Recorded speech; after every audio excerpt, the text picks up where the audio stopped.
पाका जैबोगे। अगे सुनाओगे आगे आज नाता काल परसों पाका जैबोगे। भोले बाबा के दरबार में हम गांजा पीबोगे। भोले बाबा के दरबार में हम गांजा पीबोगे। चढ़ते सामनवा हमर मनवा लगलोगे। चढ़ते सामनवा सबके मनवा लगलोगे। भोले बाबा के दरबार में हम गांजा पीबोगे।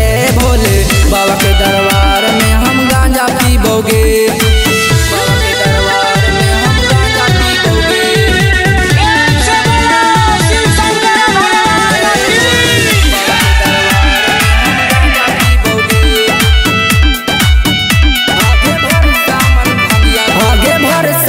भंगिया घोर के पीते हमरा बाऊ बाबा के नाम लेते गे। जलवा धारबो नाम लेके तोरे गे। तोरे चलते बनल ही बाबा के पुजारी। बचपन से जाही ओकर हम दुआरी। बाबा धाम जाके तोरा हाथ मांगबोगे। बाबा धाम जाके तोरा हाथ मांगबोगे।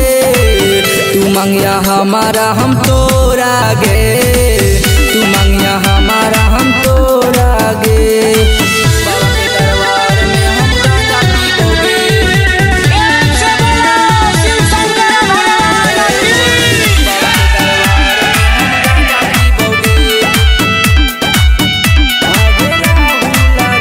आगे राहुल रोहित यादव के छौड़ी हाही तू जान अपना गे। आगे देखियो तोरे सपना गे। तोरे देखियो रातों दिन सपना। बाबा के माना हियो दिल से अपना। आज नाता काल परसों पाका जैबोगे। आज नाता काल परसों पाका जैबोगे। भोले बाबा के दरबार में हम गांजा पीबोगे। भोले बाबा के दरबार में हम गांजा पीबोगे।